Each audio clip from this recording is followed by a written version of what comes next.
7 decades ago, the first television adaptation of Superman arrived. Now, it's time to rocket back to the 1952 to 1958 series Adventures of Superman, starring George Reeves. In this rewatch podcast, my guests and I break down each episode, from its black and white crime drama beginnings to the kid-friendly color seasons, as we celebrate one of the most underrated Man of Steel depictions of all time. Welcome to the series premiere of another exciting episode in the Adventures of Superman. I am your host, Anthony Desiato. Joining me to discuss Season 1, Episode 1, Superman on Earth, is the host of the Always Hold On to Smallville podcast and our first guest, Zach Moore. Welcome. Hey, Anthony. Happy to be here. I'm so happy to have you here. We'll get into this a little bit more, but I've said this to you off mic as well. Being a part of your Smallville rewatch podcast journey as both a guest and a listener is one of the inspirations for my doing this podcast. So that's one of the reasons why I felt it was especially fitting to have you on here for our series premiere. In addition to the fact, and I've said this to you off mic as well, it really tickles my fancy that you are chronicling a 10-year origin story on your show. And now here we are on this podcast about to tackle a 20-minute origin story. So I think it'll be really interesting to get your perspective. That is true. I didn't think about that. This is a very appropriate episode for me to be on. And I'm honored to be your first guest as well. So thank you. Well, my pleasure. Happy to have you here. So again, Season 1, Episode 1, written by Richard Fielding, a.k.a. producer Bob Maxwell. Richard Fielding is the pen name. Directed by Tommy Carr. Aired exactly 70 years ago today, September 19th, 1952. Now, I am aware there's a little bit of a dispute out there about the exact air dates because the show was made for first-run syndication, and there's a little bit of ambiguity about the exact dates, but I am relying on the generally accepted air dates. So for this, we are going with September 19th, 1952. So 70 years since the series premiere of this show. Wow. That's great. You think about Superman. I mean, he was, do the math, less than 15 years old as a character when this came out, right? I mean, there's so much mythology that hasn't even been, invented yet for this character, which probably plays into the repetitiveness of some of the show and the villains he fights or doesn't fight and things like that. But yeah, I mean, it's crazy to think that this is 70 years old. Like we are getting old. Superman's getting the time marches on, right? I think about King Kong, one of my favorite movies of all time. That's going to be like 90 years old. It'll be 100 years old in a few years. I'm gonna watch this older media. When I was a kid, I watched a lot of older stuff. Your parents kind of introduce you what they grew up with, and then you watch cable and you watch reruns and stuff. And that's a huge part of my history and fandom of this show. Actually, is cable reruns. All right, so I want to circle back to that in just a second because that's a key piece of all of this. First, the synopsis from the DVD set. Journey with Superman from Krypton to Metropolis as he joins the Daily Planet staff and meets the fiery Lois Lane. So this is a full-on origin story for our first episode, although, interestingly enough, filmed last, which I learned via my handy reference guide, Superman Serial to Serial by Gary Grossman, came out in 1976, I believe. Is it available wherever books are sold, Anthony? It is absolutely not. Which is also going to be a running theme on the show, I think. And much to my frustration, I wish that as we were doing all of these episodes, I could say to our audience, hey, run on over to HBO Max and queue up Adventures of Superman and watch along with us. Alas, I cannot. It is not streaming anywhere. The show is available for digital purchase on Amazon, so there is a way to get it at a cost, but it is there. The DVDs seem to be largely out of print. Your luck may vary in terms of eBay or Amazon or other online sellers or used DVD or bookstores. Libraries are another place you might try. But this is a frustration, and I hope, I'm saying all of this as we're recording. I hope that if someone comes to this podcast like a few years down the line, that's changed and that there's a really quick, easy, relatively inexpensive way to watch these episodes. Similarly, the book Serial to Serial, so as in movie serial and then breakfast cereal, by Gary Grossman. I picked this up on eBay, relatively affordable, and it's such an incredible reference guide that goes, again, all the way from the Kirk Alyn movie serials through the entirety of Adventures of Superman. And they do talk about the production schedule for Adventures of Superman. And the fact that for that first season in particular, there were two directors, was Tommy Carr and Lee Sholem, and they would essentially each work in about 5-episode blocks. So one of them would be filming 5 episodes, and they would film them serial style. So they would film all of the Perry White office scenes for all of those episodes in a row, and so on.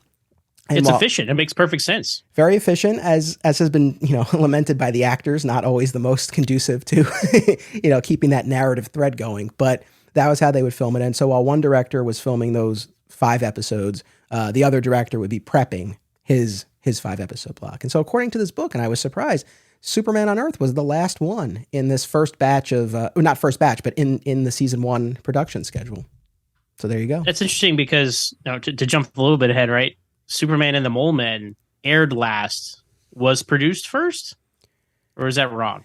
So I'm glad, thank you for bringing this up, because this is another thing people might be sitting there and be like, why are you starting with Superman on Earth? You got to start with Superman and the Mole Men. So Superman and the Mole Men was this theatrical feature that was really essentially a pilot for Adventures of Superman. So it was made first and it was released in theaters, but it was then later aired as the 2-part Superman versus the Unknown People at the end of season 1. And that's where the season 1 DVDs included. So for a variety of reasons, I'm following the DVDs. So we'll be covering Superman and the Mole Men in its 2-part episodic form when we get to the end of season 1. So thank you for bringing that up, my friend.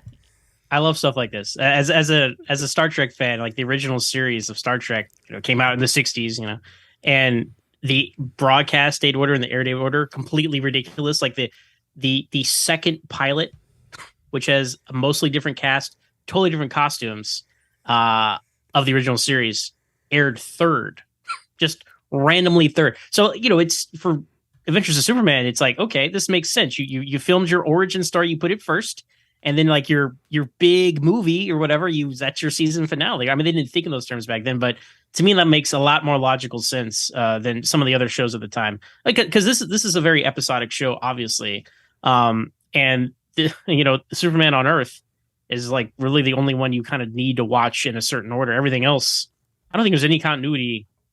I'll be interested to, as you go through the journey of the show, I'll be very interested to see what continuity pops up. Like Kryptonite, I know it shows up multiple times. Do they reference other things? Like I'm just very interested in how that goes across the 6 seasons of the show. Yeah, so we'll get to all of that. At the beginning here, I'll talk for just a second about the origins of the show. So like I said, following along your Smallville rewatch journey and checking out other television show rewatch podcasts definitely got me thinking about doing that. I mean, folks, if my voice is familiar to you, it's likely that you've listened to my Superman show, Digging for Kryptonite. So I've been doing that show for a couple of years now, covering Superman across time and media.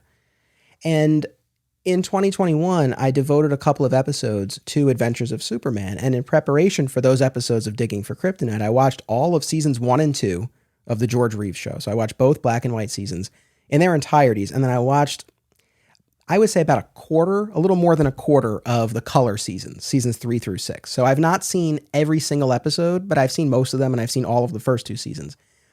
And in watching those, I was just so taken with this incarnation of the character, especially in those black and white seasons. And I've got a very full podcast plate as it is, but looking at what was out there, it just sort of, or what wasn't out there, felt like there was this, this opening, this opportunity to do something to celebrate the show, especially as we're coming up on this milestone 70th anniversary. And I thought about it, and then I kind of put it to the side. And then I just kept coming back to it. I couldn't shake it. And so I said, all right, I think we need to do this. Because like I said, doing those other episodes on the other podcasts, I just kept feeling like there was more. There was more that we could do here. So that's what led me to this. Now, I'm going to ask you a question about your history with Adventures of Superman. And I actually have a patron question from one of the members of my Patreon community that really tees this up perfectly. And I think this is going to be another theme as we make our way through these episodes. So shout out to Eric, who's been a member of my Patreon for years now. So thank you, Eric. Eric says, I have a question. I know that not everyone discovered this show in their youth, but I did. It was broadcast on a local station on Saturdays when I was growing up in the late 70s and 80s. I'd be curious how anyone 50 years old or younger discovered the show, especially now since it seems the show isn't being broadcast widely these days. For me, Saturdays were about waking up, watching cartoons, and then about 3 hours of the Adventures of Superman. So the show doesn't just connect with my comic book fandom, but also with fond memories of my youth. I'd love to hear other stories of how they discovered and enjoyed the show. So on that note, this is something I'm going to ask everyone the first time they come on the show. And of course, we start right here. How did you discover the show, and what role did it play, has it played in your Superman fandom? Yeah, I remember watching this show when I was a little kid, on Nick at Night on Nickelodeon. Back when Nickelodeon, which was a just frame of reference for people here, right? Nickelodeon, and it still is. It's a cable network aimed towards kids, right? You have cartoons, some live action stuff, but at night, I don't know if it was every night, but probably late at night when kids were asleep, maybe that was the idea. But Nick at Night was the big thing. And when I was a kid, growing up in the late '80s, early '90s, they had Mary Tyler Moore, Dick Van Dyke, Bewitched, I Dream of Jeannie, Mr. Ed, and they had Adventures of Superman, right? And that was my favorite one of all of them. And I just remember as a little kid, I had a Superman costume, and I don't know if this is a common toy for kids, but I had like a small little trampoline. So a lot of times I just remember jumping up and down, watching the show and the living room and that kind of thing. And yeah, it's just like, it's iconic stuff. Right, the sound effect of the flying and all that. And I have a lot of fond but vague memories of this show because it was just on a lot. I mean, it's on, I don't know if it was every night, but it was on quite frequently. And it was just, one of, if not the first, I don't know if I saw this first or the Christopher Reeve movies first, but they were very formative of my like understanding of and fandom of the character of Superman before I was even reading, comic books that my dad had passed down to me. I was watching this show. So I don't like, I couldn't say like, yeah, this is the first one I saw and this stuck out to me. It was just something that was always there. And of course the opening credits, everybody remembers that the probably the most distinctly. I remember that for sure, but that's how I watched it. And then when they started coming out on DVD, I either was gifted them or had got them myself. All the Superman things I have, it's a good 50-50 of things people have given me, sometimes more than once. I'm sure you can relate. And then things I've got myself. And then fortunately, I have the entire set on all 6 seasons on DVD, all 4 volumes of the 6 seasons on DVD. And I did not open them until probably a few years ago. I had moved into a new apartment and my, waiting for the internet to be set up. I'm like, oh, I don't have streaming or anything right now. This is a perfect opportunity. I'm going to crack these things open. And I got through the first 2 seasons, the black and white seasons, and I really enjoyed them. And then eventually I did get my internet set up, and I, to be honest, I still haven't opened those other 2 volumes, but I will to watch along with your podcast. So in a nutshell, that's my fandom, and I've always enjoyed the show, and I found revisiting it to be very delightful. Like I'm like, this is a different take of the character. It's very of its time, but I found it also very like refreshing and like feel good. I feel good every at the end of every episode, and that's how I always remembered it, and it holds up to me in that way. And I was actually surprisingly impressed by a lot of it too, which we can talk about over the course of this show. Yeah, for sure. And I'll say this: I wish I had the experience that you had, or that Eric had, or that a lot of fans have of growing up with it and having that connection to it. I have vague memories at best of watching maybe a few episodes here or there at my grandparents' house, just catching reruns. And so I remember seeing it, but I guess it just didn't really cement with me. It's weird hearing you, because we're, I think, just about the same age. And I watched a lot of those other shows that you mentioned on Nick at Night when I was a kid. And I don't know. Adventures of Superman was not part of the mix. And when those DVDs came out, I did pick up, I think I bought the first 2 seasons, and I think I started watching season 1. And it just, I think, like you said, it is of its time. And I think I was just not at that point for me. I just wasn't ready to receive it. And so those first 2 seasons, I gave those DVD sets to my uncle, who had grown up watching it, right? And was happy to take them. And that was kind of it. And I never really thought I would go back to this show. And of course that changed when I covered it on Digging for Krypton. And now I do own all 6 seasons on those 4 volumes. I will say I do vastly prefer the first 2 black and white seasons. 1000%. Yes.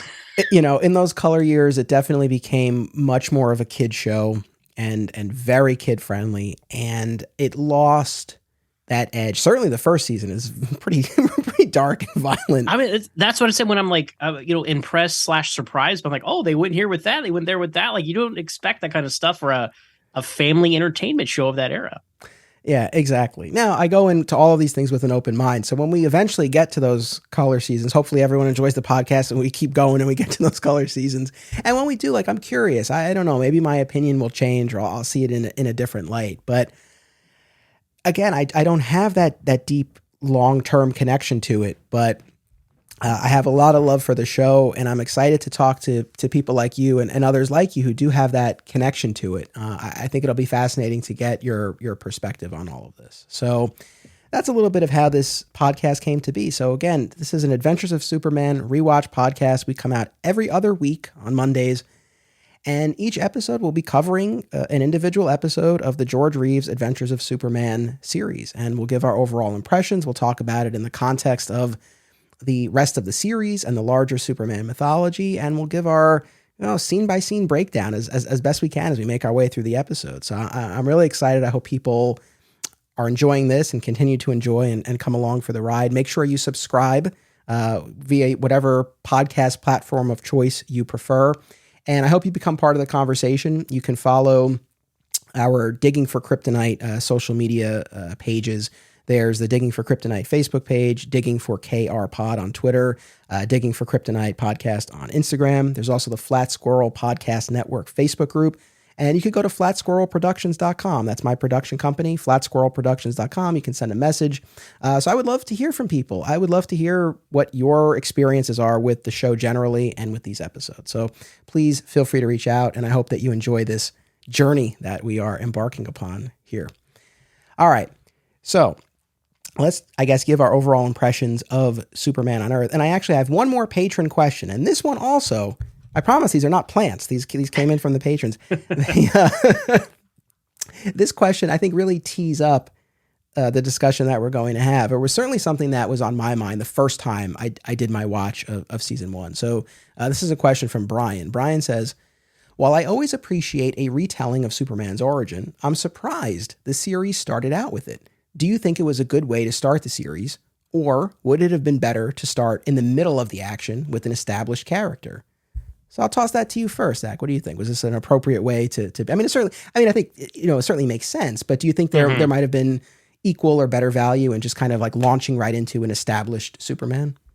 Yeah, not having any kind of encyclopedic memory of what episodes were, I was actually surprised, when I got these DVDs and started watching them, like, oh, they did an origin episode for the first episode. I was surprised because you think it's going to be like, more Batman the animated series than Superman the animated series, for example, because Batman the animated series, you start out, he's Batman, whatever, and then there's sprinkles of origins throughout. Superman the animated series, it's the Krypton origin and stuff. And for a show that came out in the 50s, it's like, oh, that's kind of ambitious to even do Krypton at all and the history. And yeah, you and then with the syndication mindset, the idea of that, back before streaming, kids, there was syndication and what that. And so the studios would make these shows and then just hand them out to local affiliates, and then they just show them in any order. Again, I mentioned the original Star Trek, very similar, right? Just random episodes coming out every day, various times. And so you would think that they would just have the first adventure of Superman, but yeah, I was surprised. But I like that. Although I was even more surprised, honestly, because I don't know how the rights worked back then or anything, but they had just done these movie serials, which you covered recently on Digging for Kryptonite, which I'm halfway through, by the way. I got through the first disc and I'm waiting to watch the second disc. I wanted to watch that though before we did this to kind of have some kind of frame of reference because they'd just come out a few years before. I actually half expected, because even though I rewatched these a few years ago, I really had no memory of how the Krypton stuff was. I half expected them to just use the same footage from the serial, but they didn't. I know. I had that same thought as well. Yeah, that's the thing. The first time that I delved into this, I was genuinely surprised that they did an origin episode.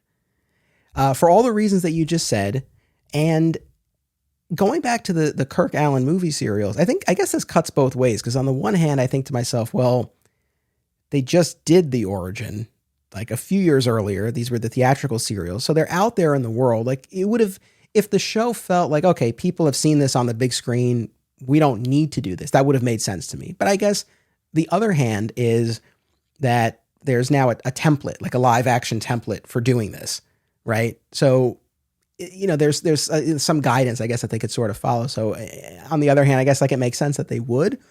But yeah, I was surprised, and I give them credit because I think for the most part this works, and it works surprisingly well given the limited runtime that they have. So I overall surprised that they did it.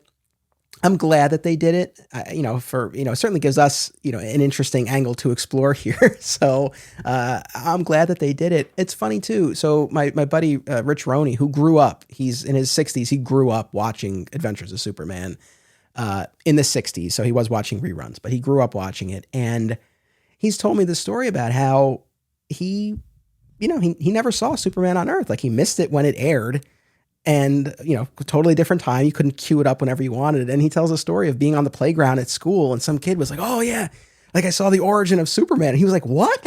And it took him decades before he finally saw it. Man, how many episodes of the show are there? 104. Yeah. So if you missed one, and assuming just, maybe they air once a week, then you have to wait 2 years for that episode to come back around, right? So that's how it worked back then, before people were spoiled by Hulu and whatnot. So that's great. Yeah, that's crazy. But Superman on Earth, more like Superman not on Earth, though, Anthony. It's the first half of this episode is on Krypton. Yeah, well, and going back to what you're saying before about the order, yes, of course, it makes sense to start with this one. But next week we're covering The Haunted Lighthouse, which is a very Jimmy-centric episode. And Superman Clark first doesn't show up until about halfway through the episode. So, that's an instance where I was, very like the episode order was very curious to me in that case. I feel like it's not until episode 3, the case of the talkative dummy, where you actually get to an episode that is representative of what the rest of the season and the series is going to be like. Yeah. So it's spend some time with Superman or the Daily Planet office, that kind of stuff. Because the Haunted Lighthouse, I think I remember that one. They were literally on some island the whole time, right? Yes. Like, it's okay. It's a bold way to start your show, because there's like barely any Superman in either of the first 2 episodes. Which to answer the question again, like you would think in that mindset, oh, we're going to sell cereal to kids. We need to get these kids excited. Let's have Superman out from the very start. Let's have a big save and all that. And no, that's their interesting approach. So. Yeah. Well, speaking of the cereal, and I know for people who really know the show, I'm preaching to the choir here, but for anyone maybe who's not up on the Adventures of Superman history. So the producers of the show made the entire first season, and then and then it just kind of sat for a year or more. And then Kellogg's came aboard as a sponsor, and then it started airing. So they made this first season really in a vacuum. All right. And then move forward with it. That's crazy. Like, just the production mindset back, 7 years ago, it's so different than today. Can you imagine, like, so we filmed this Arrow show. Hopefully someone will pick it up. Here's 22 episodes of it. That's crazy. But that I'm looking forward to you get into it as you talk about the podcast. But that could explain a lot of the behind the scenes and in front of the camera changes you see over the course of the show, because this was just sitting there, and some actors moved on and some didn't. And so, I mean, this was, I guess, right after MoleMed. So those are closer together than, I guess, this and the rest of the show even. So that was a previous year. So that's interesting. That's to think they just made an entire series and had no plan of where it was going to be. I know, it's incredible. And yes, they made it very quickly and cheaply and all that, but it's still, they made it. That's an undertaking. So yeah, sometimes you see a pilot, but not like all the episodes. You know what I mean? Yeah, it's really something. So in any event, yes, we have this telling of the origin story. Well, I mean, for you, you must have felt right at home, because you're used to watching a show with no Superman. Yeah. So it's like, oh, is he going to put on the costume? It's okay if he doesn't. Is it? No. But we see something even here that we didn't see on Smallville. We see Krypton. Like, Smallville didn't even do Krypton. I know. So this is even more of the origin than Smallville gave us in the first episode. But yeah, you're on Krypton, and I gotta say, I mean, not to compare it to the serials throughout the whole conversation, but I know it was a few years later, right? But I much prefer this presentation of Krypton than the serials version. I did think it was funny, like they call the science council guy the president, and Charles at a podium, and the president has like a gavel. It's like, okay, guys, they did well of like they're outside, at least the appearance of being outside with columns and that kind of thing, because in the serials they're like in a in a conference room or something. But I think they really stepped their game up as far as the production goes, bringing Krypton to life. And just one other thing I wanted to get your take on. So, in the comic books, Jor-El has this giant like sun on his chest, and he has that here sort of.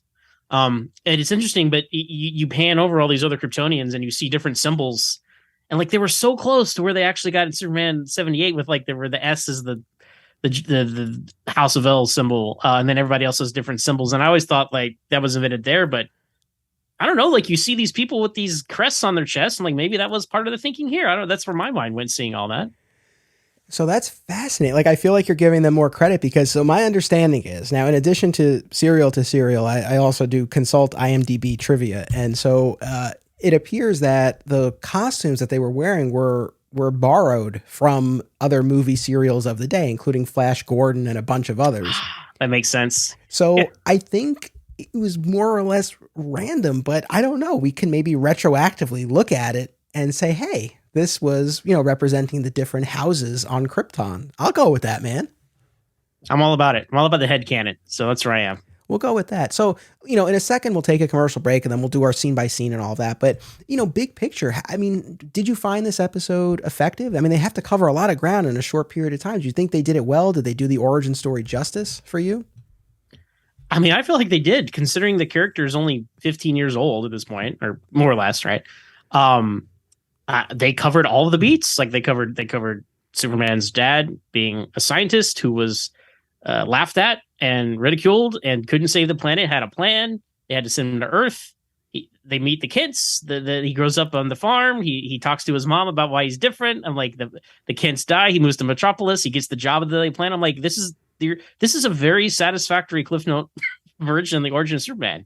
Like they didn't leave anything out. I mean, at this point, like I was very impressed that they hit all the major beats, and I think they did a very effective job communicating the origin story of this character.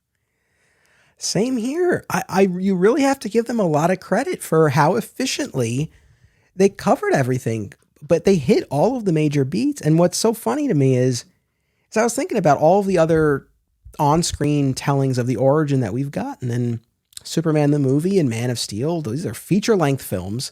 Lois and Clark, The New Adventures of Superman, effectively a TV movie to kick things off. Superman the Animated Series, a 3-part story. Smallville, 10 seasons. 10 years.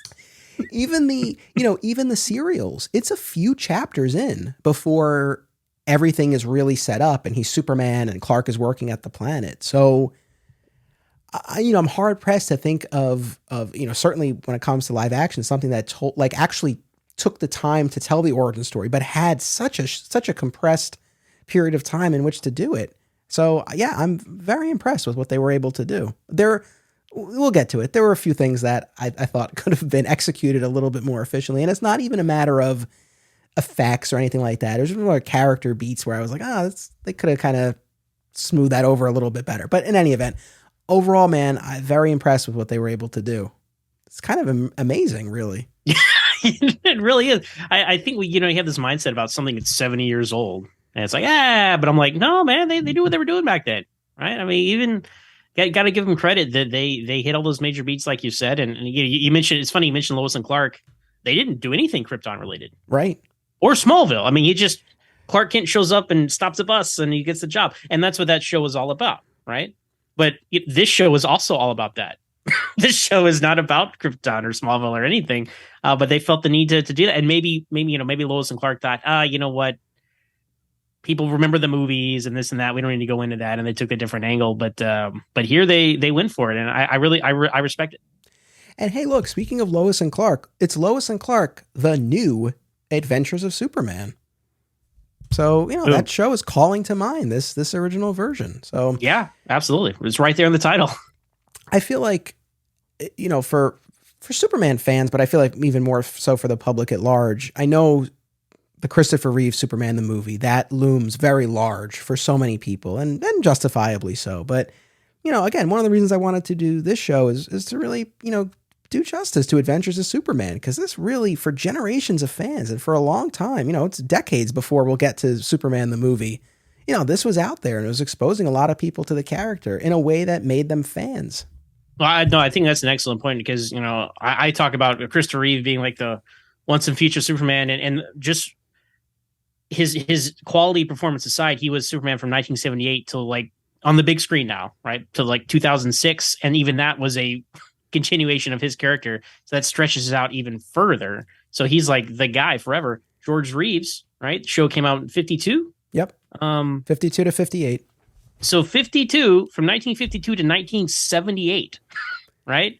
That's like 25 years right there, people. Like he was, when people thought of Superman, that was him. And there wasn't any other follow-ups or any, and there was nothing in between. There wasn't like, a TV show here or a movie of the week here. It was George Reeves and then Christopher Reeve. And then to this day, people mix up their last names. It's a pet peeve of mine, but that's it drives me nuts. That drives me nuts. I understand, but it drives me nuts. I had an argument with my history professor in junior year of high school about this. He's like, it was George Reeve and Christopher Reeves. I was like, sir, I respect your knowledge about a lot of things, but trust me on this. It's George Reeves, Christopher Reeve. Amazing. All right, let's take a quick commercial break, and then we'll break down this episode. We'll be right back. Acme Comics is a locally owned and operated full-service comic book store in Greensboro, North Carolina, for people of all ages and walks of life. Since 1983, this 9-time Eisner Award nominee uses their collective knowledge and resources to connect you with the best material available. They pride themselves on their significant contemporary and vintage back issue selection. Mail order subscriptions to new releases are available, and all offerings are available to anyone, anywhere, via mail order. Follow Acme on social media and eBay, listen to the Acme Cast on all podcast services, and visit acmecomics.com for much more. Film lovers and filmmakers should check out this family of film festivals: Brightside Tavern in Jersey City, Hang On to Your Shorts in Asbury Park, Point Lookout on Long Island, and In the Cut in Bloomfield, New Jersey. I was fortunate enough to have my work shown at these festivals, and I found them to be very enjoyable and well-run events. Submission information for filmmakers, as well as details about the festivals generally, can be found at filmfreeway.com. Follow the festivals on social media for news and updates about events, discounts, tickets, and more. Also, be sure to listen to the Hang On to Your Shorts and Cullen on Film podcasts, available via a shared universe network. Fat Moose Comics is New Jersey's best and oldest comic book store. Established in 1982 and currently under new ownership, Moose sells a wide selection of new and old comics from every publisher, action figures, graphic novels, posters, statues, and more. If you're looking for something and they don't have it, they can probably get it for you. They know a guy. Visit Fat Moose in Whippany the next time you're in the Garden State, and be sure to reach out via the Fat Moose Comics Facebook page. Flat Squirrel Productions is an affiliate of BCW Supplies. The next time you need to restock on comic book bags, boards, boxes, and more, be sure to use promo code FSP, that's FSP for Flat Squirrel Productions, to save 10% on your order, and it helps support the show. Thank you. Aw Yeah Comics celebrates and promotes everything that is wonderful about comics, toys, artwork, and the joy they bring to people. Visit them in person at one of their 3 locations: Harrison, New York, which happens to be my local comic shop, Skokie, Illinois, or Muncie, Indiana. If you have children and have been looking for a family-friendly store, look no further. Join Aw Yeah for exciting events, including creator signings, how-tos, and more. Visit awyeahcomics.com and follow Aw Yeah on social media for more. Their name says exactly how they feel about it. Aw Yeah. And we're back. All right, we'll make our way through the episode, starting, of course, with this iconic opening sequence. Now, we won't talk about it every episode, but from the second, I just rewatched it last night, for the second that music starts, it just pulls you right in. As Superman fans, we've been treated to some pretty incredible opening sequences when it comes to Superman shows. I don't know that we've necessarily had a bad one, but where does this kind of fall for you? I mean, you don't have to rank all of them, but where does this kind of fall for you when we look at these opening numbers for the various Superman shows?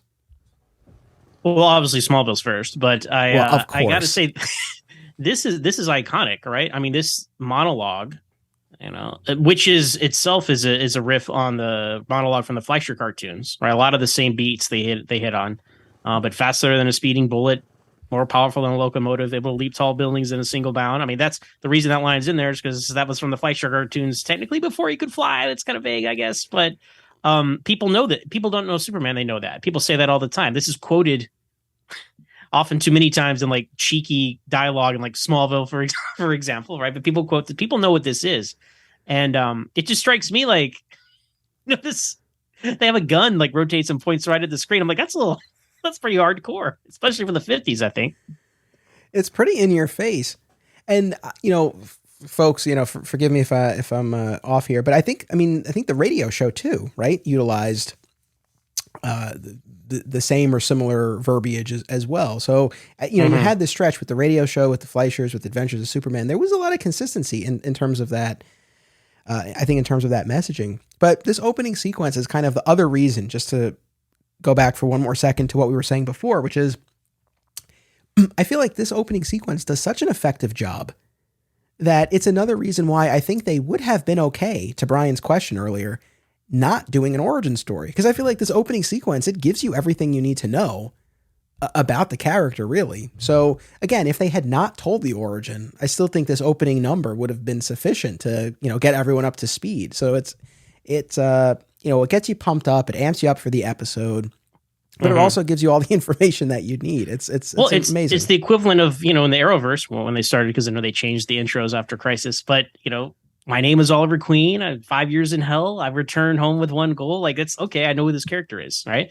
And again, for the syndication, the showing episodes in any order, you don't know what episode's people's first episode. Like, this little summary of what Superman is, what he can do, and it's all one very neat package. And it's iconic, right? Even the image of Superman standing there on, like, I always thought it was the moon. I don't know if it's like an asteroid or whatever, but like standing there with his hands on his hips and the American flag is behind him. Like, it's an iconic image. And it just permeated pop culture forever. So, for sure, it's one of those things.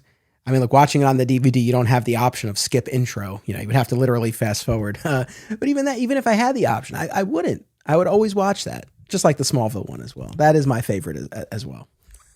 Truth, justice, and the American way, Anthony. Yes, I know. No longer our slogan, but it's, again, of its time. And this is the show that kind of put it in that public consciousness. Like, you hear it over and over and over again, and he's standing in front of American flags. So they really lean into that, at least in the intro. So, this is something that we'll get into more in later episodes, not even the next one really, but after that.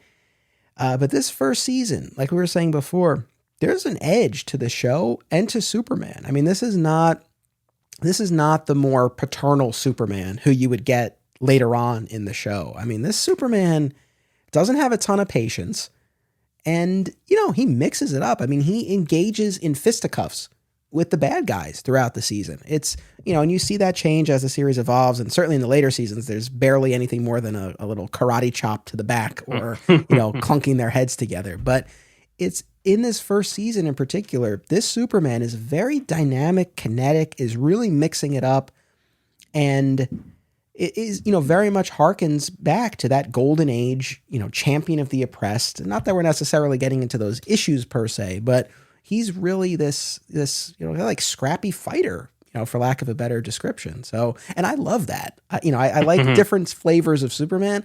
I do particularly like this. I love the golden age version of the character, the more depowered, character who's like mixing it up like that. I love it. Oh, absolutely. Same page there, because this is a different, like you said, different flavor Superman. And that's what makes it interesting to watch. It's like, if they were trying to do the things that Christopher Reeve was doing 30 years later, right? Then they obviously can't do that as well, because they don't have the technology. So they look at, like, hey, what can we do? Yeah, it is kind of funny to see Superman. I mean, not in this episode anyway, right? That's down the road, but like hitting gangsters in the face. And it's like, clearly, okay, well, he's like, turning back his powers. It's like when Clark plays football or whatever. Like, I get it, right? So you got to do what you got to do. But no, it's refreshing, and it has a lot of energy to him too. I mean, when he's hopping around and like you said, clunking guys' heads together, like it's fun to see Superman do that, because you would never see that in modern interpretations. Absolutely. And look, one last thing, we're talking about modern interpretations, because I've talked about this a lot on Digging for Kryptonite. I am a fan of the Zack Snyder Man of Steel incarnation of the character.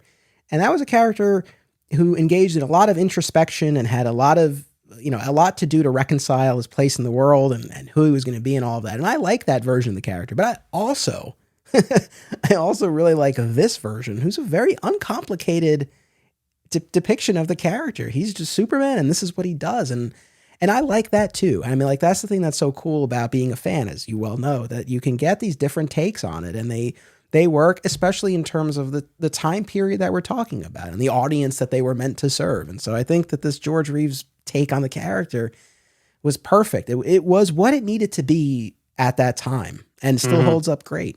There's still so much fun to watch. Agree. All right. We have our narration from our omniscient third person narrator over the vastness of space. It's a different guy than does the intro. I was a little surprised by that. I thought they would just, why don't you have that guy continue talking about Superman, but it's a different guy. I don't know. But, we see the stars and we make our way to Krypton, and we're told that this was many years ago and millions of miles from Earth, and Krypton burned like a green star in the endless heavens. And so we make our way, before we make our way to the Temple of Wisdom, as it's called, we are told that the Kryptonians are a race of supermen. Yes. They're like us, but, quote, advanced to the absolute peak of human perfection. Now, I've covered the various tellings of the Superman origin story. A lot of it is kind of blurred together for me because it's been a little while now, but I've gone through all of this. I don't love this idea of the race of supermen. I mean, I know they're not necessarily explicit that they have the exact powers of Superman, but where do you land on this? Do you like the idea that he comes from this race of Superman, or do you prefer the more modern take that, on Krypton, they're really like us, but it's truly the unique environment of Earth that enables him to be a Superman? Yeah, I definitely lean towards preferring the modern interpretation. I just, that's became so much of the understanding of how the character works. It's like, the red sun rays and kryptonite and all that make him normal. But when he's on Earth, under the yellow sun, because of the gravitational, I don't know if all this is just all of the Superman lore I've consumed over the years that kind of like, no, this is how it should be. But yeah, in the early comics, that they implied that it's everyone on Krypton is hopping around doing things like this, and they're just super powerful. And I guess it's not invalid. I mean, we're creating a character from scratch, but I think it's much more interesting as they develop the character more. They're like, oh, well, back on Krypton, he would have been normal, but now he's here and he can do this, because it's just, I don't know, it's less interesting if no matter what happened to him, he would have been Superman. All right. I mean, that's part of the silver lining and the tragedy, and the hope at the end of the tragedy is, yeah, his planet destroyed and his parents died, but he came here and he became a superhero, and that's to our benefit. And that would never happen if that hadn't happened. So there's a deeper poetry in there somewhere about that, what you lose and what you gain. So I think that's definitely a more layered approach. And I prefer that. Totally. No, I'm with you 100%. And just, one other piece to add, the idea that he's different from humans, we still have that piece of it, but I also do like the idea that he's also different than Kryptonians, right? I mean, yes, if they had made it to Earth, but they didn't have that experience. So, when we get instances where, he time travels, or, there's some opportunity for him to, interact with, with someone from Krypton who he wouldn't have otherwise had the opportunity to, like, he's different from them too. And I like that aspect of it. So, but yeah, this was very much, kind of the model we were working with at the time. So we go to this Temple of Wisdom with the marble towers and the flaming torches, and this governing council in their garb borrowed from other movie serials of the day, like Flash Gordon. And we have, I mean, this is, you look at virtually any origin story of Superman that includes the Krypton piece. And this is what you get, Jor-El trying to convince the council that the planet is doomed and being laughed off. In terms of the Jor-Els that we've had over the years, because we've had some incredible ones and we've had some lesser Jor-Els. Where does this Jor-El fall for you? I thought he was pretty good. I actually looked him up and I was like, oh, okay, has he been in anything? No, really of note that I could recognize or whatever. But I was like, okay, this is a younger guy, which I think I like that interpretation. I mean, everybody loves, I mean, Superman the movie is my favorite, but Marlon Brando, like kind of the whole white hair, I'm old man God going on, like the vibe of Jor-El there. Yeah, if Jor-El had a kid, I mean, yeah, he does, not to be ageist or anything, but like he probably would be in his, mid 30s or early 40s. He wouldn't be an older guy. So I like that vibe. But Superman the animated series, it got a lot of things right with the origin. I think that was one of them, and this guy gave me that same vibe. A young guy who's just trying to be like, "Hey guys, listen up." Pulls out his at the lab and he pulls out that poster, like piece of paper on Krypton in the future. That does kind of date it, like the presentation, like I mentioned a little bit earlier. But no, I thought he was really solid, Jor-El. Like, does he stand out? Is he in my top 5? No, but he got the job done. He did. I like the age as well. This is something. Shout out to comic book artist V. Ken Marion, who's been on Digging for Kryptonite a bunch of times, because he's brought this up to me as well. I think it was when we were talking about Superman the movie. He's like, "Why is Jor-El always so old?" It's true. I mean, it doesn't really make sense necessarily. So yeah, I thought on Smallville he was going to be old man Terrence Stamp, but we never saw him. So he was just middle-aged Julian Sands. Yes, which he was still too old. But anyway. But yeah, no, I was fine with this take. I don't know. Yeah, I don't know that I would necessarily look to this incarnation of Jor-El often, but it certainly got the job done. As you said, there's one point when he's really pleading with the council, and his eyes keep darting back and forth. I saw that. You think he's reading the cue card? I think he's reading the cue cards. I don't. Yeah, just more like Marlon Brando. That's what I was thinking. It's like, if you're Jor-El, man, you can't be bothered to learn friggin' lines. You got your cue cards. I don't know. I mean, the one thing, because that was my first gut, and then I was like, well, is it that he's looking at the council members? Is he looking at the different people back and forth? Yeah, it's so funny. We had the same exact thought. But they just, audience, if you have an opportunity to watch, go back and watch that scene. It's when things start to get really heated, and he's really pleading with them, and they just keep darting. I think he was reading. Yeah, because it's like a really close up. It's like neck up of him. That's why it's so obvious, I think. And it's very possible he was reading a cue card. That's right. Yeah. But so, of course, we've had all of these unnatural, phenomena, quakes and sounds like thunder to me. Yes. And, he just gets laughed off, and, he shows them this model of a rocket, and he needs 5,000 men, an unlimited material to create a fleet to, take the population to another planet, to Earth specifically. Like, this is a version of the story where they know they're going to Earth. Do you notice he says that line like twice? He's like, to Earth, so and so, the planet Earth. So the other guy's name I forget, but it's like, did you guys leave in 2 takes of that same line? I thought that was interesting that he just, all these production things we're commenting on now, but back to back he says the same thing. Yeah, I know. Yeah, I don't know that I totally clocked that in the moment, but now that you're saying it, yeah, there was that too. The one thing to make me laugh a little bit when he's talking about how much time Krypton has left, and he's like, it's a month, or maybe weeks, or it could be days, or hours. It's like, all right, buddy. See, you would laugh that guy off too. It's like, bring me some more specific numbers, Jor-El. It's so funny, especially on Digging for Kryptonite, like going through all of these stories over the past couple of years. And I will say that the Jor-El piece of it has become so much more resonant to me. And given real world events in recent years, it's become a lot more believable and understandable to me that a scientist would be so quickly dismissed. Right. Because as a kid, it's like, I'm like, what is the big deal here? Like, why wouldn't they? He's the foremost scientist.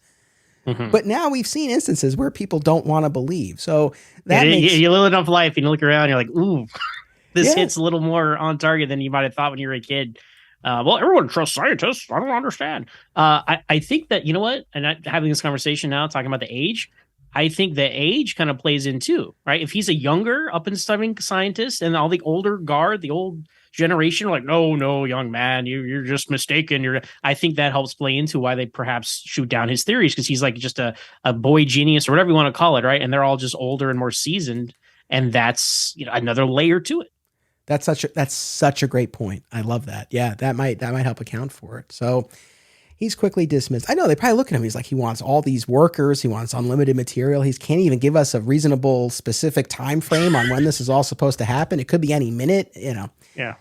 So we make our way to Jor-El's lab, and of course now we get the classic scene of Jor-El and Lara Griffith Observatory. Apparently, at least it looks, yes, looks that way to me. Stock footage. The observatory. Yeah, I mean, again, comparing it to the serials used a painting for their establishing shot of Krypton. Just as later on, famously, the serials didn't have the technology to depict Kirk Allen actually flying the way we would later see in this show. Or the spaceship flying. Yes. So, we would see it rendered via animation. So, again, it's interesting, like you were saying before, just to kind of, even just within those few years to see how, how things had changed a little bit. But with the classic beats of Jor-El and Lara, facing the now imminent destruction of Krypton and putting the baby in the rocket, I had some issues here. Especially as a father, but even just as someone who's watched all of these depictions of the origin story. First of all, once as things start to come down and they realize the end is near, Jor-El is very quick to want to put Lara in the rocket. He doesn't even think of the baby. Lara's the one who's like, well, if someone's going to go, it should be baby Kal-El, which, look, it gives Lara a little something to do, but yeah, this is a Jor-El who does not display any real emotion or sentimentality towards his son. Zero. And I don't know if this is a writing thing, an acting thing, direction, or maybe this is a product of its time. Of the time, yeah, I was thinking the same thing, because Lara is more like the emotional, like, oh, what are we gonna do? And Joel is just 100% business, Yeah. So I think that probably does help account for a lot of that. But yeah, so Lara is the one who says, hey, like we should put the baby, and she brings baby Kal-El, and this is where I bump into another thing that just drives me nuts. And it's not just here, it's in plenty of the earlier origin stories. Is it because there's room for two of them and she decides to stay? Yeah, please go on. How? It's like, it drives me nuts when stories include this element, because it's just like, all it really shows is, look, it does speak to the love between this married couple. But again, look, you're recently married. I'm a husband and a father as well. It's like, there is no scenario where it would play out like that, where, my wife would be like, no, I would stay with you, or where I would even entertain that. I would be like, no, like, you have to go. Like, the fact that she wants to stay and that he just goes along with it just does not ring true for me, like, at all. Even before I was a parent, like, it just doesn't make sense. Is it that way in the animated series as well? I feel like it is. I think I don't remember. That's off like the top 40 of my years head, later, guys. Step it up. Might. I know. Because I'm trying to think. I'm going through the origins now as you're talking about this, and I'm like, I feel like that might have been because in other versions, Superman the movie, Smallville, it's very obvious. Like, okay, just a baby can fit in here. But when you have these more rocket ship versions, like this, a very 50s rocket ship, by the way, this is. Yes. So look, that bugged me. It bugs me whenever that happens in the origin stories. And then finally, when Jor-El goes to put the baby in the rocket, I mean, he just like shoves him in.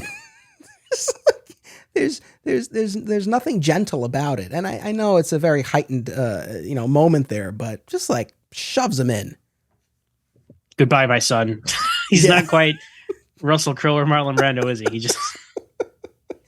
Yeah, there's not there. And again, I don't think that, that the show wasn't built for that. Like, that wasn't what this was about here, but just take a minute, I mean, like, at least Laura kind of, oh, look at him. He's doing so well even now. I'm like, okay, that's nice little, because clearly they're holding some prop, right? But like when they cut to an insert shot, it's a baby, and he's being cool about it. Just have it take 10 seconds and have your parents say goodbye to your child. Say, I love you. I don't say some emotional connection there, but they don't. They don't. And that's like what I was saying before, some issues that I had. It's nothing like, oh, they should have done a better job showing the destruction of the planet. No, that's fine. I get that they were limited in what they could do, but that's what I wanted to see. Some moment of tenderness, of caring, between Jor-El and the baby. Well, that's when you feel the loss of the planet. We're like, oh man, his parents, they loved him, and there was a family here, and this is just like, they didn't seem to care that much anyway. It's fine. And that's Krypton. And now we make our way to Smallville. And this is your territory, buddy. Somebody save me. Yeah. Let me toss it to you first. What was your take on Not Jonathan and Martha, but Eben and Sarah. So this is, again, we're very early in the story. Yeah. Jonathan and Martha, those names have not solidified yet. That would come later in the Superboy comics where those names would be cemented. So Okay. Eben and Sarah originated, I'm actually literally looking at it on my shelf. There's a novel written by George Lothar from the 40s, the early 40s, called The Adventures of Superman.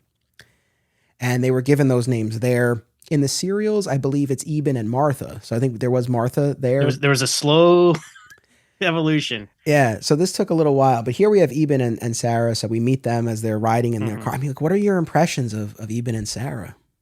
Well, my first impression was if George Reeves met Adam West would have killed him because their moms had different names. So that's my first impression now. Sorry. You know, sorry, I had to go there, Anthony. I'm sorry. It's fine, man. I've defended the Martha bit from Batman v Superman a lot, but look, I had the same thought as I was watching this. I'm like, man, if Martha had never stuck as a name, they would have really had to figure out something else in that movie. That's such a key point. All jokes aside, yeah, I mean, they established them as like a simple country couple driving down the road in their convertible pickup truck. And yeah, they see the spaceship and the spaceship. I'm kind of torn because like the design of the spaceship in the serials was like, oh, that's straight out of the comics, like because it literally was a cartoon, right? That you see you see the cartoon ship come and land and all that, right? This is just a very simple like missile looking thing that could have been literally from NASA or whatever, pre-NASA in the early 50s. And I mean, that's fine, I guess. What I thought what really struck me though is so they see this rocket land, and then they hear a baby crying. So, oh, I got to get in there. And so this looked like the smartest thing I've ever seen the kids do. He starts like throwing dirt on the rocket to put out the fire to take the baby out. I'm like, that's genius. Like usually just the ship lands and the baby comes out and it's all great, but like not Jonathan, but Ebner. What was it again? Eben Ebner. Okay, Sarah, a name that continues today. Eben, not so much, right? So yeah, you don't meet a lot of Ebens these days. No, but Eben throwing dirt on there in order to like he puts his work gloves on, pulls the baby out. Like I like that a little bit of man of action, from their mind saving a baby from a crashed spaceship. That was a nice touch that I hadn't really considered. Same here. That was a great example of showing, not telling, which I wish that had continued throughout the rest of the Smallville sequence, which we'll talk about. We'll get there. But yeah, when he says to Martha, he's like, or Martha, God damn it. When he says to Sarah, he's like, I have to do something. Right. And like, that's Superman right there. Right. Like you see that value in his adoptive father, and you see how that's going to be passed on to him. It's like, look, someone's in trouble. I don't know exactly what to do, but I have to do something. And you're right. It is ingenious. It's like, well, this makes total sense. Throw some dirt on it. Now, this rocket is surprisingly flimsy because apparently you can just like kick it in half. Well, it burned up the atmosphere. Yes, Anthony, you see. I know. It compromised the structural integrity, and then it's all fine. It's all fine. And then it combusts, which this was a hallmark of the early origin stories. It's not like in the modern tellings. Like now, it's such an iconic part of the story, right? Where the Kents it's in the cellar. Yeah, it's like they show him the rocket, and it's like, oh, I'm an alien.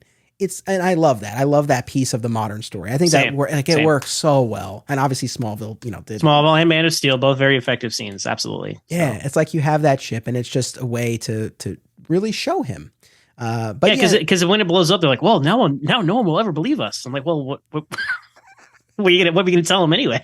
It's like, but it was a clean way of kind of just erasing, because I'm sure someone would be like, well, if a rocket ship crashed there, somebody would be like, where'd this come from? And at the time, the writers were like, just have it blow up. Mission Impossible style. Problem solved. So, yeah, absolutely. Now, as far as the depiction of the characters, yeah, they are very, very country, like very rural folk. Sarah's talking about the ringing in her ears, and Eben's like, "Tain't just your ears, like I'm hearing it too." Like it's, they're far more country than we typically see in the depiction of the Kents. Yeah, they lean into that very heavily. So this is middle America, what people thought in the 50s, I guess. So and maybe people spoke like that more. I mean, I associate more of that for like, I don't know, like Mississippi, Alabama, that kind of twang to your voice, every other word being something like that, as opposed to Kansas. But Yes, I'm with you. So whoever in California wrote this thought people in Kansas spoke this way. So the narration returns, and we see these long, lingering shots of a farm and horses and cows. Lots of cows. So many cows. And we're told that 12 years have passed, and they named the boy Clark, and he started to develop strange abilities. We don't see any of them, but we're told. I was waiting to see, I don't know, some kid just pick something up, in this montage, but it's a montage of just farm animals. So again, and this is what drives me nuts, and it's kind of baffling to me because, am I expecting something to the level of what we get on screen today? No, but like you said, can you show him picking up one thing? I don't know. I don't know that would have been so much to ask. It's such a curious choice. It's all tell, no show. And then again, the serials, right? If I'm not mistaken, doesn't he literally find like a needle in a haystack to kind of show his X-ray vision and that kind of stuff? Yep. So, I mean, they already did that. Just do something like that again. It's so simple. So strange. And then we have maybe the most unintentionally hilarious in one part, but also a similarly baffling scene here in the kitchen where 12-year-old Clark and Martha have this discussion. Martha, I keep doing it. I'm so sorry. Sarah. Ma. Just call her Ma. Ma and Pa. Done. Settled. So, Clark comes home from school. He's like, why am I so different? Why am I so different from all the boys? Now, before we even get to the substance of this, what did you think about the fact that it's Ma he's having this conversation with? I thought it was strange that teenage Clark, George Reeves, adult Clark, has no scenes with Eben Kent at all. I'm like, oh, okay. Like, I thought, okay, he's going to talk to, I almost did it. Martha, he's going to talk to Sarah, right, when he's a kid. And then, because I remember that George Reeves shows up at some point. I'm like, I guess he'll talk to his dad maybe when he dies or something. But, to fast forward ahead just a little bit to make our point here, after I almost did it again, John. After Pa pulls the baby out of that ship, there's no scenes between him and Clark at all. And I'm like, well, that's just kind of a wasted opportunity, or at least have both parents talk to him, not just one. So I thought that was strange. That was, for me, the weirdest part of this telling of the origin. Look, the fact that they give Ma this conversation with him, great. And look, she'll later see him off at the bus depot and she'll tell him, hey, right, that's great stuff. We'll get to it. You got to use your powers. I made you a costume, all this stuff. So I do appreciate that they gave Ma more to do, but they did it totally at the expense of Pa. Yes. I was so baffled by this. They could have both been in this scene. There's no reason for them not to be. Totally, me and your mother found you and they go back and they can go back and forth and tell him the story and all that, but they just don't do it. So it's a Ma only scene with Clark, and he's questioning why he's different. And, he's always been stronger and faster, but now, things, more stuff is happening. And he tells Ma how they were playing at school and the ball, went really far and it was behind a rock and he could see it. And Ma goes, you've always had good eyes. But I saw through the rock. This is my favorite moment of the entire episode, I think. It's like I saw through a rock. She's like, you just have good eyesight, son. Yeah, at this point, she's still trying not to tell him that he's an alien, I guess. Yeah. And then always finally. Had good eyes. Yeah, it's like, I saw through it. It always makes you guys, I can see through things. And then finally she cracks and she's like, well, all right, listen, we've been meaning to have this conversation with you. And then this is such a curious choice to me where. Yes, I love this. Please. Where, look, again, audience, we say all of this with love. Of this with love. We love the show. We just talked about how impressive and this show is, but we're just having some fun pointing out some things that kind of hit us a little weird watching this. So it's not sufficient for us to see Ma have this conversation. So instead, the narration kicks back in, and the narrator tells us what Ma is telling Clark. What is that? Well, you know what? Not knowing that this was the last episode produced, I think that could answer a lot of our questions. Because they're like, well, we don't have a lot of money, but we need to tell the origin.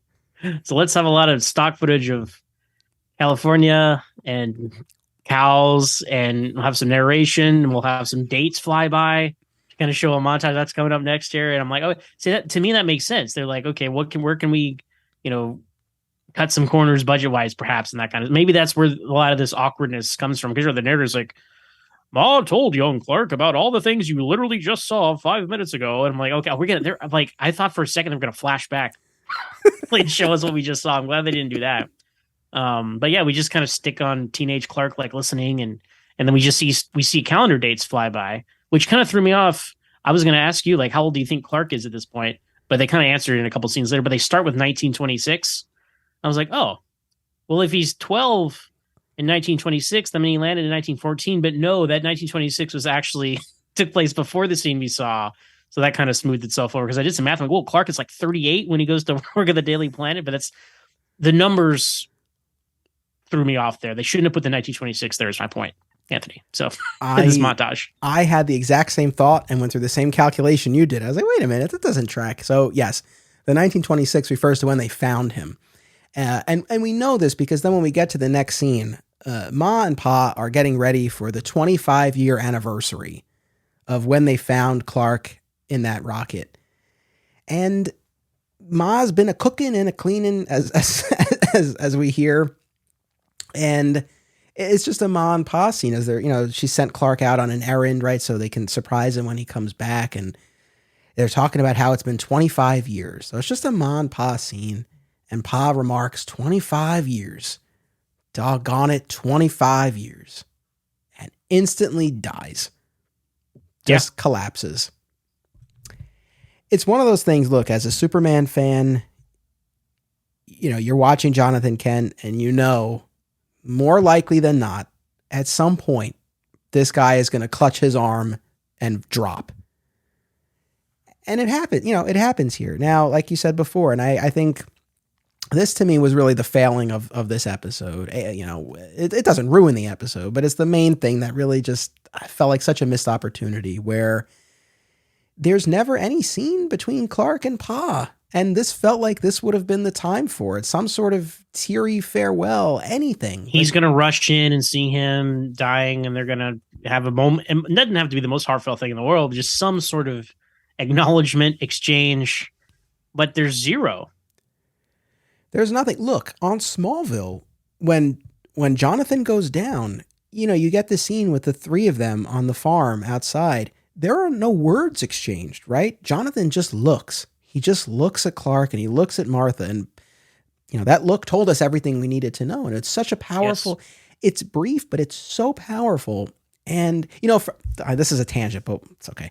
For a long time, I always wished that there had been some words in that scene. Like Clark. Really? Yeah.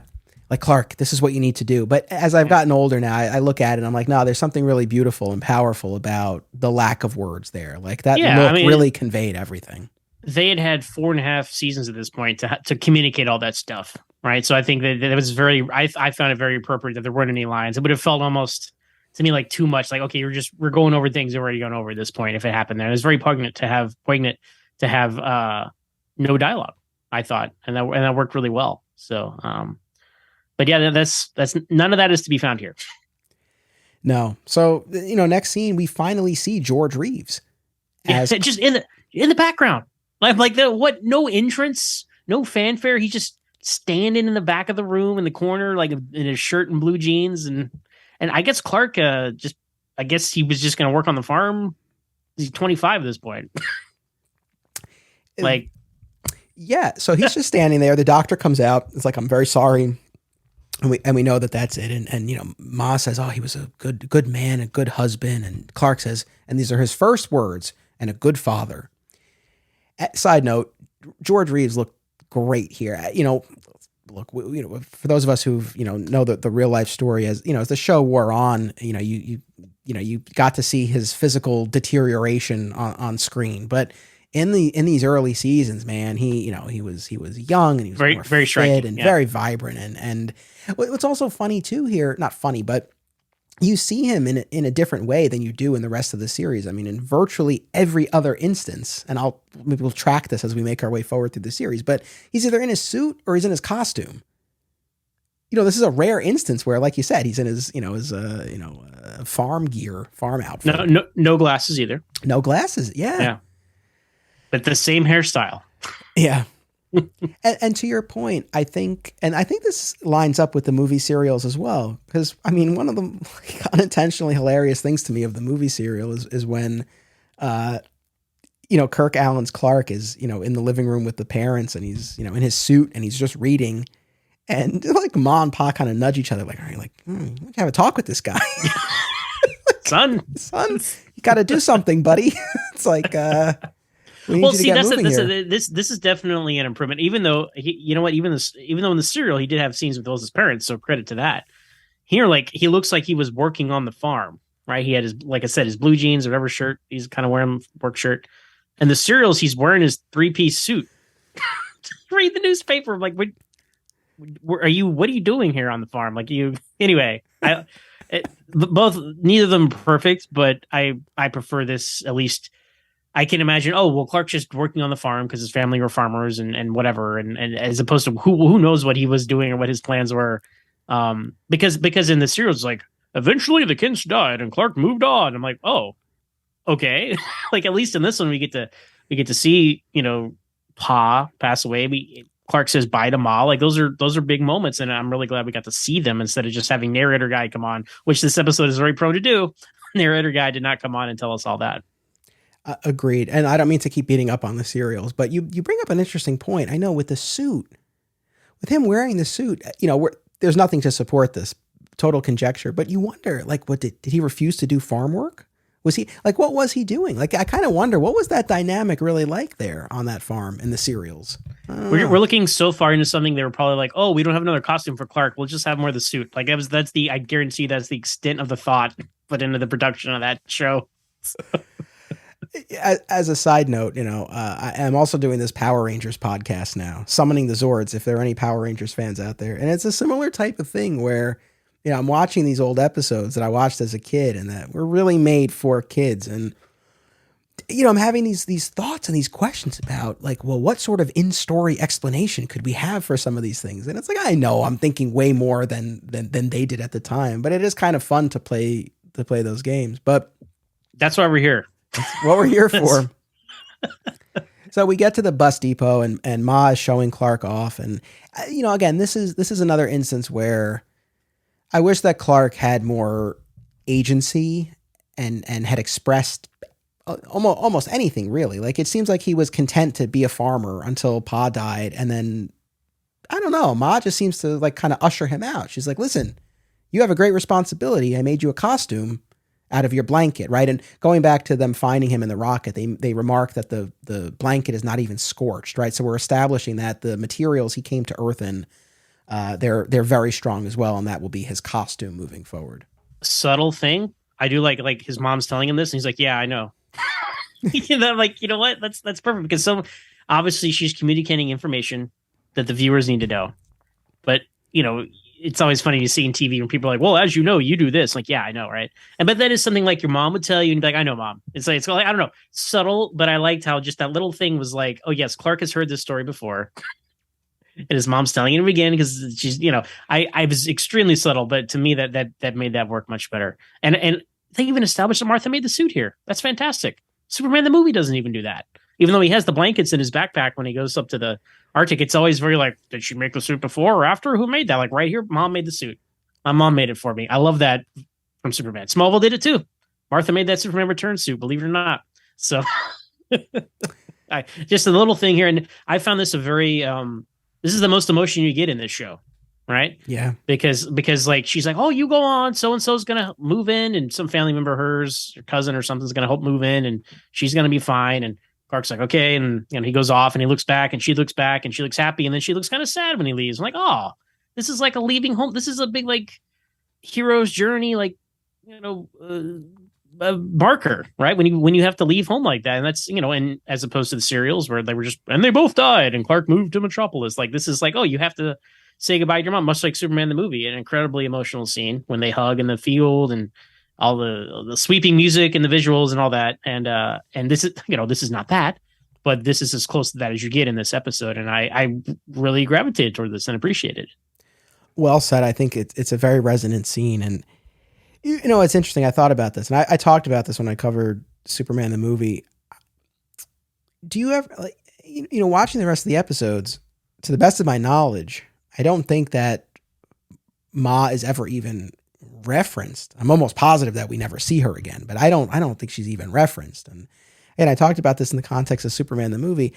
I think it's reasonable to assume that he maintained, and whether it's Superman the movie or Adventures of Superman, I think it's reasonable to assume he maintains a relationship with her. But I don't know, especially in Superman the movie, there's such an air of finality to that farewell in the field. I don't know. When I watch these scenes, I can't shake this feeling that it really is a pretty permanent goodbye. I don't know, like in your headcanon, is the George Reeves Superman like checking in and flying home all the time? I don't know. I would say in my headcanon for this show, I would say no. Superman the movie, she does say she says the 70s equivalent of Always Low on to Smallville. She's like, never forget. Yeah. Right? Never forget us, right? And then there is I remember even as a kid like that, I felt really sad in that scene watching Superman the movie, and I was like, well, why? She didn't die or anything. And even in the movie, he's like, oh, send half my paycheck to my mom and this address, and she's actually silver haired, And you're like, oh, okay, well that's cool. But of course, Superman 3 comes along and his mom's passed away. But that's kind of a miss. I mean, it's the 50s. You don't need to bring back the same actress if you don't want to, or whatever. But like, it's a missed opportunity for the show, this episodic TV show, have an episode where Clark goes back to Smallville. Like that's such an obvious plot for such a show that, not to say this in a negative light, but can be kind of repetitive, like Gangster of the Week, this kind of thing. That's a nice fun thing. You're going to have the haunted lighthouse. You can go to the Smallville class reunion or something. So that would have been nice, or at least some kind of mention of Smallville. Because I don't know. I would be surprised if they mentioned Smallville ever again on this show. We'll find out, won't we? So. Exactly.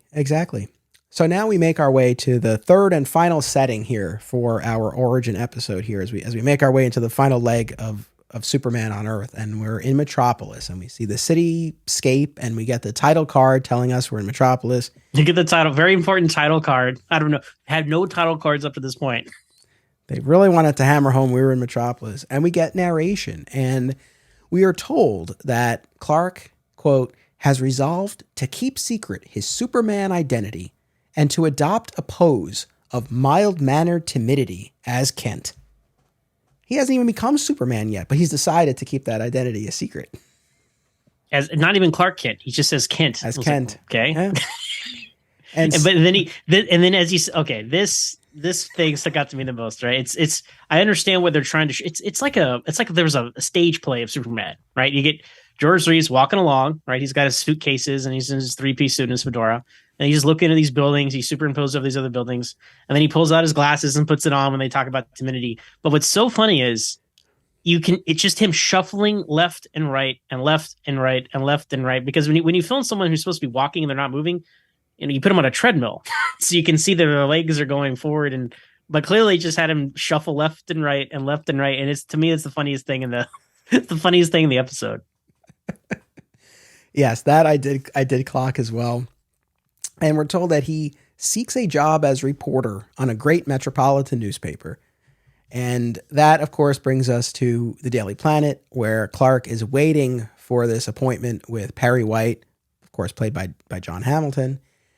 And Perry can't be bothered. He wants to fire reporters, not hire them, which I thought was great. I love that. Yeah. And do you feel like, we're told that he has adopted this pose of timidity. Do you feel like, in this episode and in the episodes to come from what you remember, do you feel like his Clark lived up to that description in the narration of mild-mannered timidity? In my memory, I'm like, George Reeves was just the same as Clark and Superman, right? In my memory, right? But I might be wrong, because in this episode, just the way he's talking to like the secretary and Perry White, he's like, oh, well, so I'll get the job. Like he's not quite Christopher Reeve level of right. It's a silly voice that I'll do doing the Christopher Reeve Clark, but y'all know what I mean. But he is a little more soft spoken. He's like, oh, well, sir, if I get this for you, do I get the job? Like there's a different like vibe to him. Where he's not like no nonsense Superman, because I remember that very distinctly about him. So maybe there's more variation here than I think. That's one of the things that I'll be tracking as we move forward, because and look, it was only a year ago that I watched these. I did not generally see a ton of differentiation. And in fact, there were a lot of instances where his Clark was tough. His Clark was tough and impatient, and I would not really describe him as timid in most instances. I do agree. I think here, especially when he's talking to the secretary and a little bit with Perry, yeah, there is a little bit of that mild-manneredness. I do see that there. Although it is so funny to me. So Clark decides to get into Perry's office he goes into the storage room, right? And he walks out on the ledge around the side of the building and goes into. So there's a window in the storage closet, by the way, Anthony. Yes. Why? That's a good question. And so he sneaks into Perry's office just as Lois has come in. Perry has called Lois in, and here's what made me laugh, because Clark comes out from behind the curtains or whatever, and Perry's like, "How'd you get in here?" And Clark is like, "I walked out on the ledge." Now Perry quickly dismisses that, right? He doesn't seem to believe because it sounds ridiculous. But the thing that struck me was, if you're supposed to be playing up your timidity, that's a pretty big swing. Like, he just comes right out and he's like, I don't know, like that doesn't seem to quite line up with this guise that he's trying to put on. That's true, but he's trying to get a job. He's trying to impress this guy. True. I can see him do that. If this is, it's funny because like no one could do that, right? Now, if this was Lois and Clark, right? This is right. You would have seen Clark go outside, float around the building, do something only Superman could do, and then come in through the window. But you just literally just see George Reeves walking on this side of this building, just around the corner. Just anyone could have done that, which I guess helps his secret identity. But yes, that's a very brave thing to do. It doesn't really fit him being a timid, mild-mannered reporter for a great metropolitan newspaper. So yeah. And this, of course, this is the Phyllis Coates version of Lois. She will play the role in the first season before she's replaced by Noelle Neal, who of course played Lois in the serials. Which of the Loises do you prefer? Ooh, this might be a hot take, but I remember rewatching the DVDs a few years ago. I watched the first couple seasons. I'm like, I don't know, man. I think I like Phyllis Coates better. And no slight to Noelle Neal. I just I felt like she had more going on. She had more edge to her, something. I mean, just some intangibility there. I like them both, but if I had to pick one, I'd say Phyllis Coates. 1,000%. I agree with everything. Like, I love them both, and they both have value. But yeah, I'm very taken with the Phyllis Coates version. She was tough. Like, she was tough as nails, and I thought she brought a lot of integrity to the character of Lois, and especially at that time. Like, the Noelle Neal version, a lot softer. Yes, I think that's what it is. Yeah, but rewatching the serials, I'm like, hey, Noelle Neal's pretty good at these. True. Like, she might be like have more edge to her in those than even in the show. But this is, revisiting the show, we'll see. But yeah, she was a little softer, and then of course the show went on so long that she was in more of these kind of like, light-hearted kiddie episodes, if you will, later on. So you have that in your memory. And then while Phyllis Coates is in more, she's only in the kind of more hard-boiled film noirish first season, and that probably does her a lot of service as well as an actress. But no, I like her, and I like them both. Same. And then of course we have Jack Larson's Jimmy Olsen busting in to say that there's this blimp that's stranded over this airfield, and there's someone hanging from a rope. And Perry sends them off on assignment, and this is when Clark steps up. He's like, "Look, if I can get an exclusive interview with this guy, can I have a job?" And he's off, and we see him bust out as Superman, and we have our run into the storage closet again. Run into the storage closet. How could I forget the most important the same part? shot? Yep. Well, we'll have a lot of that as we make our way forward through the series. My favorite part is we'll get to the episodes where, he'll leave a scene and he won't have his hat on, and then you'll see him running into the storage closet with his hat. Yeah. Oh, before we get too far, talking about running to the storage closet, the secretary. Did she think Clark was cute or something? Yes. I kind of clocked it. She gave him kind of a long look when he walks off. What would you take? What was your take on that? Thank you for bringing that up, because I wrote that down and then I forgot about it. It's just very intentional. Like, they stay with her. Yeah, she definitely is smitten with Clark. I wish that had ever been followed up on, but it's not. Now, so the secretary is generally Miss Bacharach. That's the name. And as I understand it, I think it's like a different actress each time, so you don't really have much consistency there. But we're going to get to an episode a little bit later on in the season where you talk about Clark not being timid. I think it's the Night of Terror episode where Lois is being held captive and she tries to get a message to the planet, and it goes to Miss Bacharach and she leaves a note on the desk, but then it gets blown away.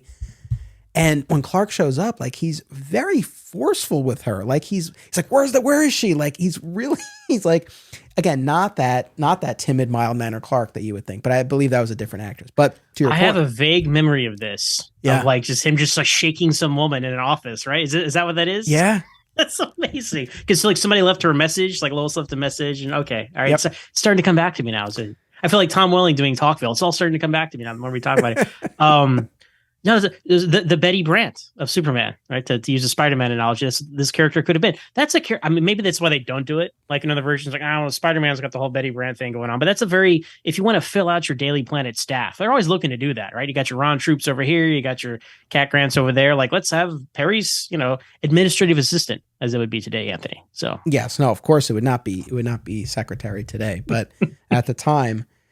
Yeah, no, that's the thing. And I know the show wasn't built for that, and that's the thing, like, right, they weren't necessarily looking to build out the world and have these callbacks and things like that. But as we're talking about it, yeah, it's like, it would have been cool, like you said, to see a return to Smallville. It would have been cool to see, I don't know, maybe a little bit of a little flirtation or any kind of budding anything between Clark and Miss Bacharach. But because I remember that this Clark, he's a charming guy. Yeah. Right? I mean, that's another thing I remember about him as well. He's not just, and as much as I love the Christopher Reeve thing, he's not going to be, some secretary's not going to be giving him a second look when he walks off. Like, oh God, thank God that guy's out of here. That's going to be her reaction. And this one seemed to like him. But anyway, he, like, to your point, he runs into the storage closet again, and he's Superman. And he's Superman. He's off and he's flying, and he's, we see George Reeves. It's not the serials where Kirk Allen is now a cartoon. We see him. We have the music. We have that wind effect. I mean, yeah, man, that does a lot. I mean, it really conjures this effect and this imagery.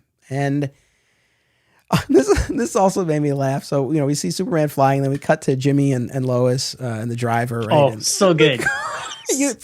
Please do the honors. Do the honors. So this is Batman 66 level of, that's right, kids, because it's Lois, Jimmy, and some other photographer, because I think Perry told him to take a second photographer.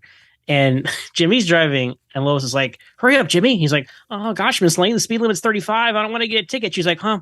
Yeah, you're right. That's right, kids. Obey the laws of the road. Yeah. It was, I laughed out loud seeing that. I thought that was just charming. It was genuinely funny, and I guess you're right. I mean, I suppose maybe that was the message that they were trying to convey. I think if Lois had kind of been like, fine, whatever, it would have played better. I think the fact, for me at least, like the way that she's just so quick to be like, oh yes, you're right. Well, that's why it's more enjoyable. It definitely would have been. She should have scoffed at him, but because she was like, oh no, absolutely, that's right, Jimmy. Like that made me, legitimately gave me joy. Just such a bizarre exchange. You didn't need that scene at all. Like, it's so strange, but I guess they want to establish them going. Yeah. Because Clark got there before them as Superman, which Lois brings up at the end. Word on Jack Larson, so good. And is it George Hamilton? Or I believe it's Perry White? John. Yeah, George Hamilton is in The Godfather Part 3. That's right. That's a different person. John Hamilton. These guys are great as these parts. And I think they defined these characters like Perry White and Jimmy Olsen for years, right? Because they were on, the show, much the same way George Reeves and, everybody was as these characters. And I think when, people think about the kinds of characters Perry White and Jimmy Olsen are, they think about, even if they know it or not, they think about these versions of the characters. And it's such a breath of fresh air coming off the serials where they were just, I don't know, I did not much care for them in the serials. And immediately I love this Perry White, and I get a good vibe from this Jimmy Olsen as well. So I just really, as a supporting characters, it goes a long way for these actors in these roles. Totally. And I really like season 1 Jimmy in the show. As the show wears on, he really is played for laughs. And I think actually Haunted Lighthouse, which I've already rewatched, I mean, I think that's a good example of, seeing a version of the character that was, they were still playing him straight. Like it wasn't, he wasn't always the butt of the joke or just there to generate laughs, as I think it became, he got a lot sillier as the show went on. So I do especially like this early version, but I enjoy the Jack Larson version generally. This Perry, I see the value in, I don't dislike, but I like a Perry who's not only gruff. I like a Perry where we get a little bit more of the man behind that. And I, having recently rewatched the first season of Lois and Clark, the Lane Smith is really my number one, I think, when it comes to on-screen parries.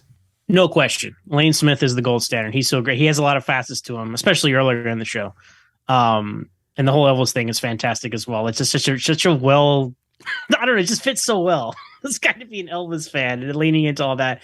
I just liked I just kind of liked his attitude. You know, this Perry White. Yeah, there needs to be more. Don't get me wrong. Like if this, and he is kind of one note perhaps as the show goes on, but I liked him. He had something to him, like energy to him, and how dismissive he is of Clark. He's like, sure, I'll give you a job. Get out of here, right? Not expecting Clark to even do that, but it's tough. It's so tough because J. Jonah Jameson has become such a he's the newspaper guy editor from Spider-Man, and I think with Superman now we're getting all over the place, but yeah, it's cool, right? With Superman Returns, you get Frank Langella, who I liked as well, but he kind of like a quiet sternness to him because Spider-Man trilogy coming out at the same time, you can't have the whole hothead editor of a newspaper because it got J. Jonah Jameson there. So I think of the two, I mean, if you ask somebody in the in the 70s, it'd be Perry White, but these days people think J. Jonah Jameson. So it's a tough balance there for these characters. But I like all the Perry Whites, really. I don't think there's been a bad Perry White. They all bring something to them. Was that guy in Superman Lois Perry White in the flashback episode? I guess he had to have been, right? I think so. Yeah. Honestly, couldn't tell you, Anthony. I love that episode, the best one of the show. But that random guy it has to be Perry White because he hires Clark. Anyway. Yeah. Supporting characters. For sure. So we then get our big climax here. We get a rare special effect where we see the guy hanging from the blimp and he drops and Superman catches him, and very clearly a dummy that he's catching. But yeah. Listen, given the limitation, that's the thing. And any critiques that I might have rarely have to do with the effects or anything like that, because I think they did honestly overall a really good job with what they had to work with in terms of technology, budget, the speed at which they were producing these episodes. So, when you get instances like this where you see him making a mid-air catch, that's pretty cool, despite the limitations. It's an air rescue, which I think is essential for Superman's big debut. He needs to do something in the air, right? A space shuttle, an airplane, a blimp in this case, pushing another planet. There it is. We said it at the same time. It's so good. That's the thing. We've been saying, just tying this all together, it hits the major beats. This origin story really hits, and in one way or another, really, encapsulates, I think, all of those major moments. And you're right, that air rescue is an indelible part now of the Superman origin story. And so he has that catch, and then we wrap up at the Daily Planet where they're interviewing the guy who fell because Clark was able to get him back there. And, he talks about being saved by this man in the air. And Perry, of course, is very incredulous at all of this. But Lois and Jimmy are no, we saw the streak. Oh, if only they had said blur. If only they had said a red, blue, blur. Saw a red, blue blur. Because they say it's a red, blue suit. They mentioned that. Yes. It's maybe that's perhaps because of the black and whiteness of it all. But even Superman the movie, they're like, yeah, big blue bird with big red boots. And that's the same kind of deal. And it's a very charming way for them to discuss the first appearance of Superman. It's kind of funny, so this guy fell from a blimp hundreds of feet in the air, presumably, and then Superman put him down and changed into Clark and was like, "Oh, let me get you to the paper," and that's and Perry gives him the job because that's good thinking, kid. Now we have the scoop on all the other newspapers, and he's like, "So I have the job," and he doesn't talk like Christopher Reeve. I'm sorry, that's my default Clark voice, and he's like, "Here's your answer, kid." And it's he has the article in the paper. And you know what? It's someone who's moving into season 8 of Smallville, right? As of this recording. I like that. I don't know. I like how Clark got his job that they plan it like this. Kind of like Lois and Clark, right? He has to prove himself as a journalist instead of hey, I sent in that application that you gave me, Lois, or I interviewed myself, which I don't know what version he does that in. I know it's somewhere. I just find that so funny that he got the exclusive interview with Superman to get the job. That is cheating, Clark. But I think, you know what? He proved that he was a capable journalist in this. And even, he used his powers to his advantage, but not breaking any rules or anything. He got there first. He saved the guy, got the story. I think that's a really cool way for him to get the job. I agree. I like that a lot as well. Yes, it is humorous. You do wonder if that guy woke up and he was like, I should probably get to a hospital. And Clark's like, don't worry about that.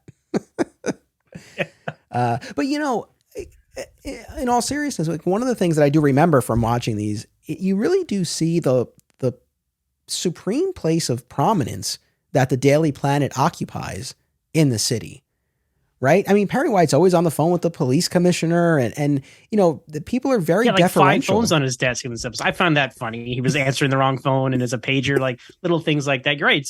It was the 50s. The newspaper was the top of the food chain. Yeah. So I don't know. The fact that Clark's like, no, we're going to the paper first. The guy was probably like, okay. And then we end with Lois questioning Clark. How did you beat us there? And of course, he's got his cheeky response. I'll let you do the honors. I don't know, Lois. Maybe I'm a Superman. And that was it. We don't get him, looking at the camera and winking. I was waiting for the wink. I the know. fourth wall break. I know. We'll get that, but not here. But he doesn't get named yet, does he? Because the guy he interviews says, "Oh, this super guy picked me out of the air." And right. They don't really name him Superman. The narrator did. Yes. Earlier, but yeah. Well, and that's what's so funny. We'll talk about this in 2 weeks, but when we get to the Haunted Lighthouse, which aired second, Superman is well established. Everyone knows his name. He's clearly had history with Jimmy.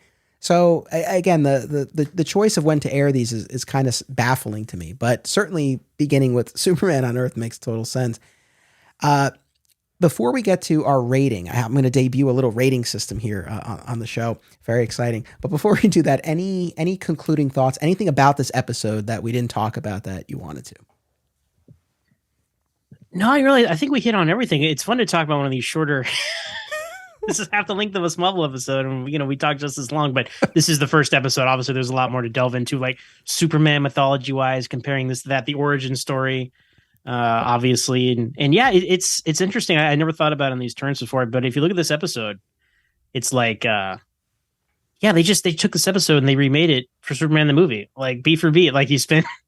You have your act in Krypton, you have your act in Smallville, you have your act in Metropolis. There's an air rescue. Now, I mean, there should be like I will say I felt like it ended like right when it was getting started. It was like, oh, cool, Superman's here and Lois and Clark, and he got the job, and then it's over. I'm like, oh, but that's how this was back then. It's fine. There's shorter little adventures, and that's what all the other 100+ episodes are for. But no, I just find it a very concise, efficient telling of the story of Superman. I could show someone this, and they would understand everything about Superman and where he came from and what he does.